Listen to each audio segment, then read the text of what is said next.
ओम शांति। आज है 18 अप्रैल। अव्यक्त बाप दादा की मुरली के मधुर महावाक्य रिवाइज कोर्स की है 14 दिसंबर 1987।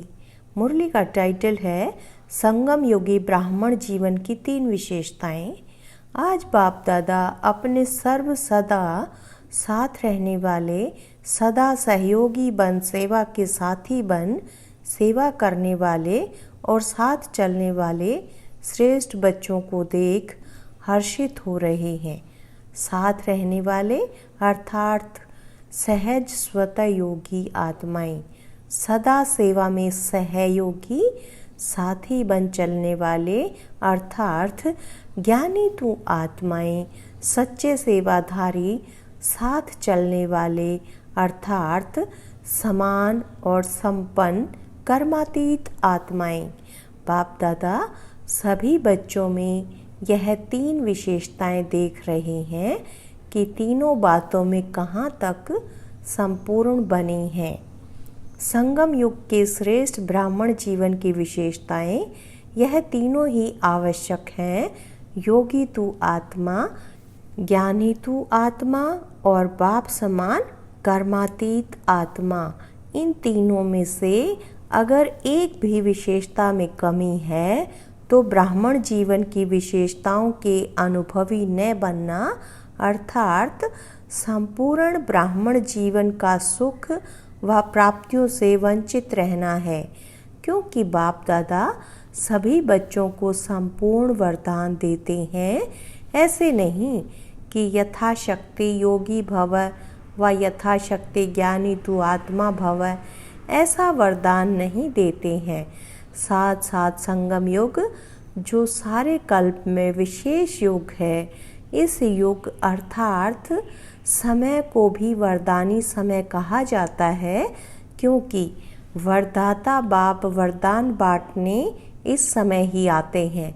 वरदाता के आने कारण समय भी वरदानी हो गया है। इस समय को यह वरदान है। सर्व प्राप्तियों में भी संपूर्ण प्राप्तियों का यही समय है। संपूर्ण स्थिति को प्राप्त करने का भी यही वरदानी समय है। और सारे कल्प में कर्म अनुसार प्रारब्ध प्राप्त करते व जैसा कर्म वैसा फल स्वतः प्राप्त होता रहता है। लेकिन इस वरदानी समय पर एक कदम आपका कर्म और पदम गुणा बाप द्वारा मदद के रूप में सहज प्राप्त होता है। सतयुग में एक का पदम गुणा प्राप्त नहीं होता, लेकिन अभी प्राप्त हुए प्रारब्ध के रूप में भोगने के अधिकारी बनते हो। सिर्फ जमा किया हुआ खाते हुए नीचे आते जाते हैं। कला कम होती जाती है। एक युग पूरा होने से कला भी 16 कला से 14 कला हो जाती है ना। लेकिन संपूर्ण प्राप्ति किस समय की? जो 16 कला संपूर्ण बने वह प्राप्ति का समय यह संगम युग का है। इस समय में बाप खुले दिल से सर्व प्राप्तियों के भंडार वरदान के रूप में, वर्षे के रूप में और पढ़ाई के रूप में, फल स्वरूप प्राप्ति के रूप में, तीनों ही संबंध से 3 रूप में विशेष खुले भंडार, भरपूर भंडार बच्चों के आगे रखते हैं। जितना उतना का हिसाब नहीं रखते, एक का पदम गुणा का हिसाब रखते हैं। सिर्फ अपना पुरुषार्थ किया और प्रारब्ध पाई, ऐसे नहीं कहते। लेकिन रहम दिल बन, दाता बन, विधाता बन, सर्व संबंधी बन, स्वयं हर सेकंड मददगार बनते हैं। 1 सेकंड की हिम्मत और अनेक वर्षों के समान मेहनत की मदद के रूप में सदा सहयोगी बनते हैं। क्योंकि जानते हैं कि अनेक जन्मों की भटकी हुई निर्बल आत्माएं हैं, थकी हुई हैं, इसलिए इतने तक सहयोग देते हैं, मददगार बनते हैं। स्वयं ऑफर करते हैं कि सर्व प्रकार का बोझ बाप को दे दो। बोझ उठाने की ऑफर करते हैं, भाग्य विधाता बन, नॉलेजफुल बनाए, श्रेष्ठ कर्मों का ज्ञान स्पष्ट समझाए, भाग्य की लकीर खींचने का कलम आपके हाथ में दे देते हैं। भाग्य की लकीर जितना लंबी खींचने चाहो उतना खींच लो। सर्व खुले खजानों की चाबी आपके हाथ में दी है, और चाबी भी कितनी सहज है। अगर माया के तूफान आते भी हैं तो छत्र छाया बन सदा सेफ भी रखते हैं। जहाँ छत्र छाया है वहाँ तूफान क्या करेगा। सेवाधारी भी बनाते, लेकिन साथ साथ बुद्धिवानों की बुद्धि बन आत्माओं को टच भी करते, जिससे नाम बच्चों का काम बाप का सहज हो जाता है।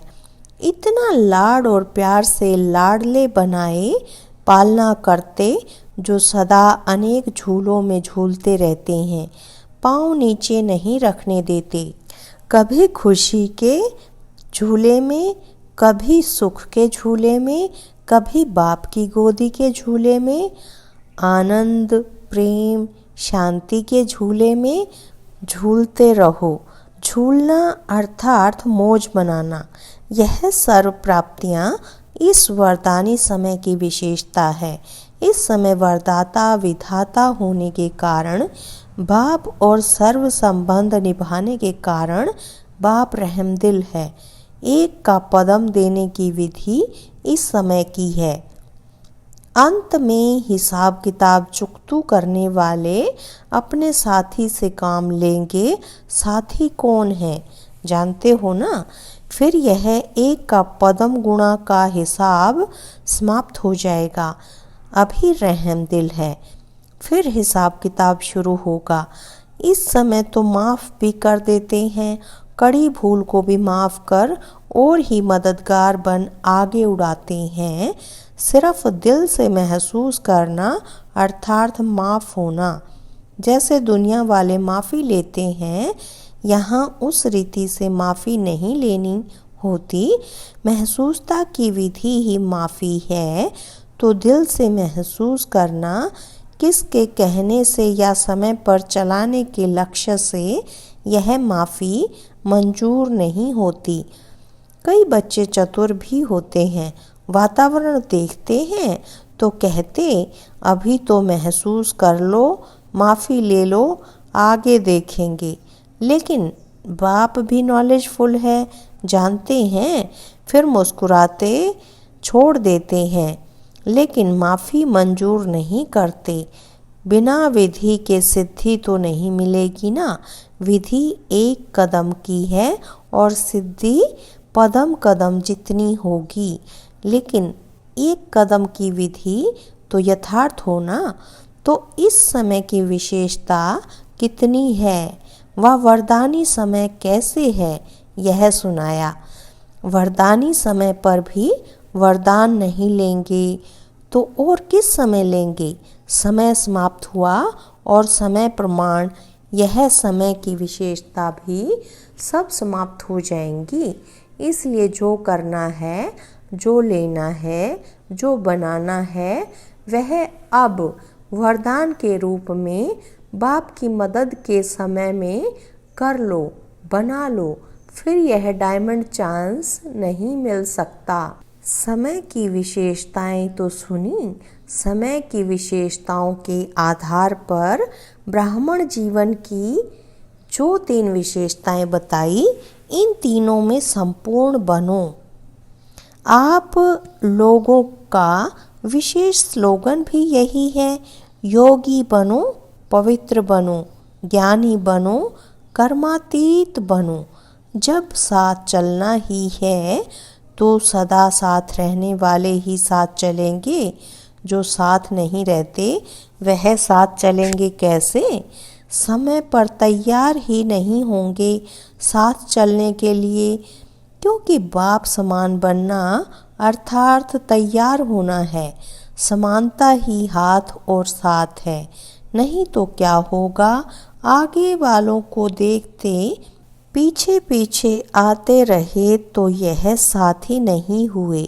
साथी तो साथ चलेंगे, बहुत काल का साथ रहना, साथी बन सहयोगी बनना, यह बहुत काल का संस्कार ही साथी बनाए साथ ले जाएगा।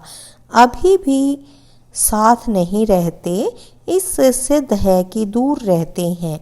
तो दूर रहने का संस्कार साथ चलने के समय भी दूरी का अनुभव कराएगा।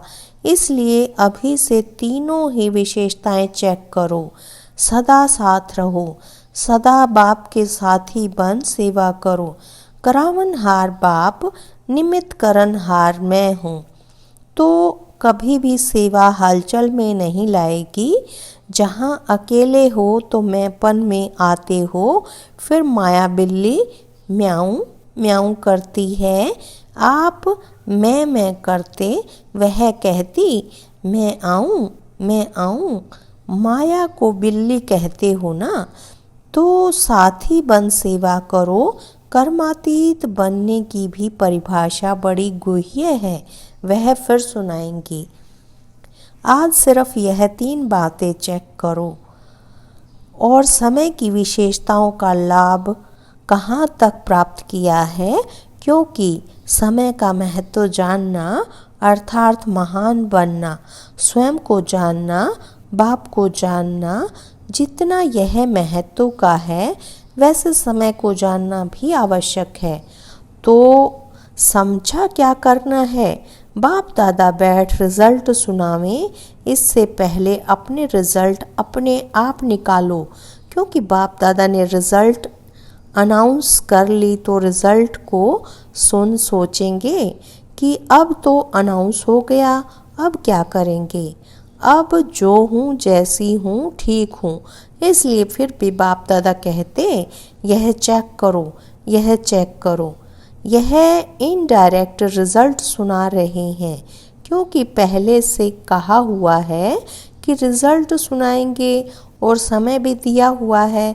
कभी 6 मास, कभी 1 वर्ष दिया है। फिर कई यह भी सोचते हैं कि 6 मास तो पूरे हो गए, कुछ सुनाया नहीं, लेकिन बताया ना कि अभी फिर भी कुछ समय रहमदिल का है, वरदान का है।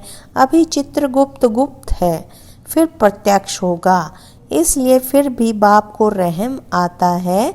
चलो 1 साल और दे दो, फिर भी बच्चे हैं। बाप चाहे तो क्या नहीं कर सकते, सबकी एक एक बात अनाउंस कर सकते हैं। कई भोलानाथ समझते हैं ना, तो कई बच्चे अभी भी बाप को भोला बनाते रहते हैं।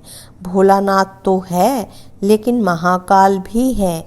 अभी वह रूप बच्चों के आगे नहीं दिखाते हैं, नहीं तो सामने खड़े नहीं हो सकेंगे। इसलिए जानते हुए भी भोलानाथ बनते हैं, अनजान भी बन जाते हैं। लेकिन किस लिए? बच्चों को संपूर्ण बनाने के लिए। समझा? बाप दादा यह सब नज़ारे देख मुस्कुराते रहते हैं। क्या क्या खेल करते हैं, सब देखते रहते हैं। इसलिए ब्राह्मण जीवन की विशेषताओं को स्वयं में चेक करो और स्वयं को संपन्न बनाओ। अच्छा, चारों ओर के सर्वयोगी तू आत्मा, ज्ञानी तू आत्मा, बाप समान कर्मातीत श्रेष्ठ आत्माओं को सदा स्वयं के समय के महत्व को जान, महान बनने वाली महान आत्माओं को सदा बाप के सर्व संबंधों का प्राप्ति का लाभ लेने वाले समझदार विशाल बुद्धि स्वच्छ बुद्धि सदा पावन बच्चों को बाप दादा का याद प्यार और नमस्ते।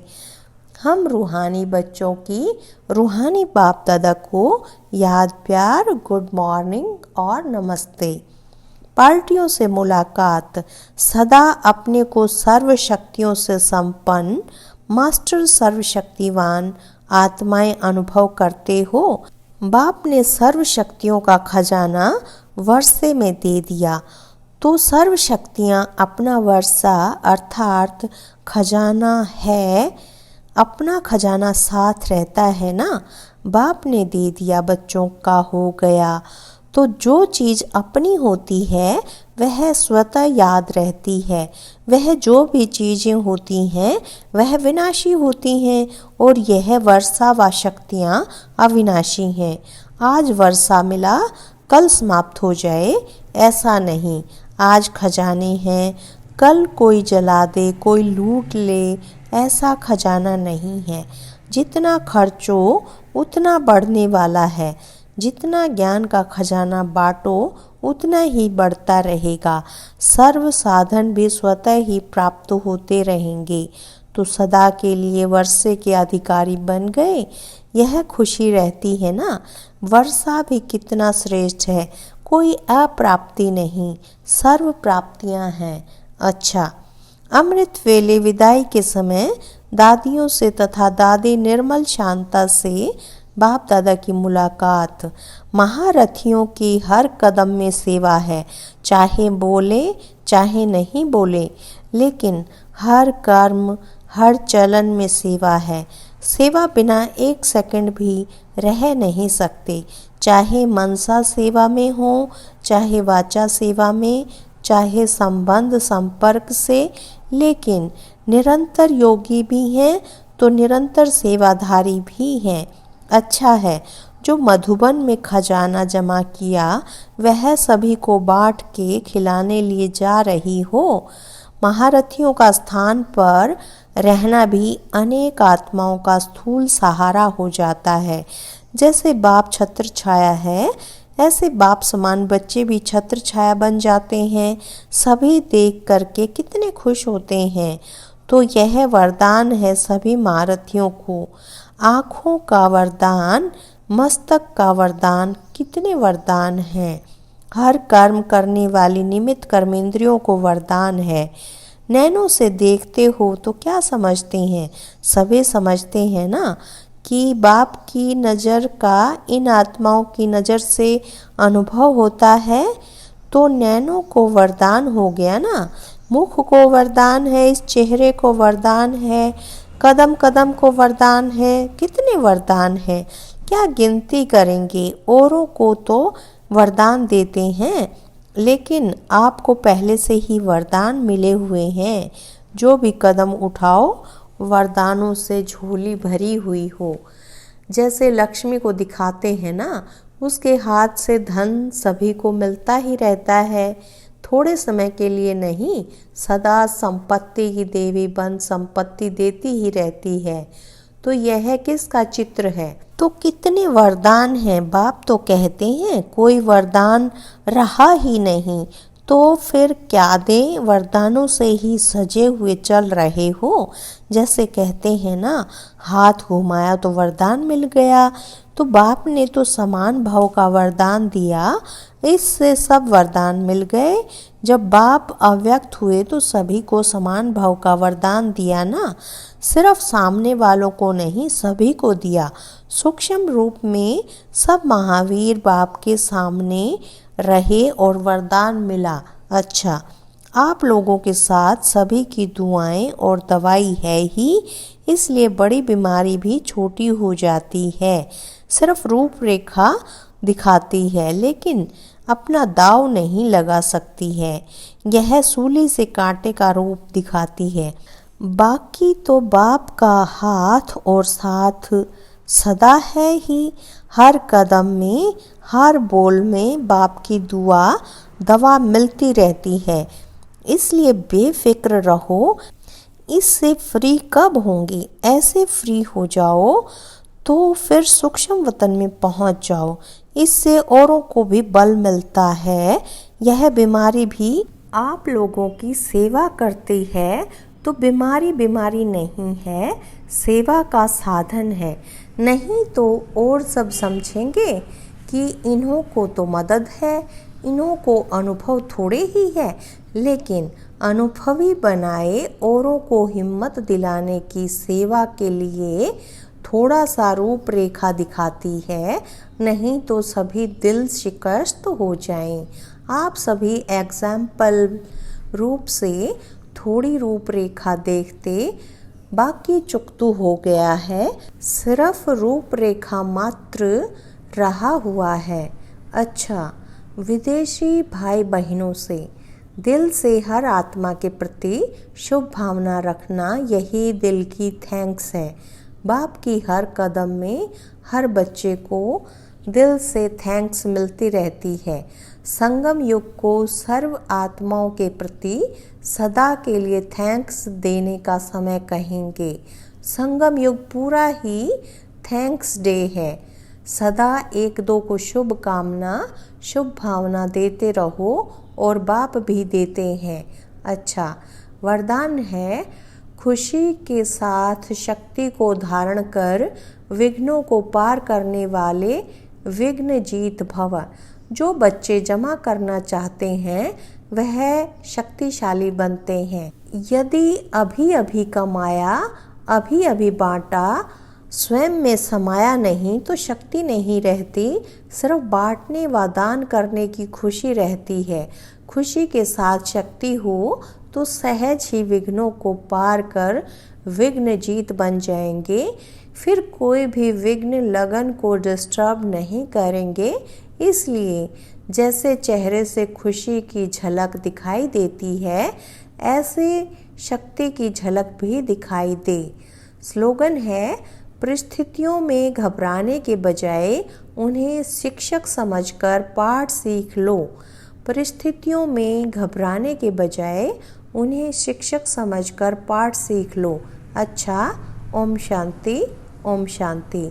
सूचना है, आज मास का तीसरा रविवार अंतर्राष्ट्रीय योग दिवस है।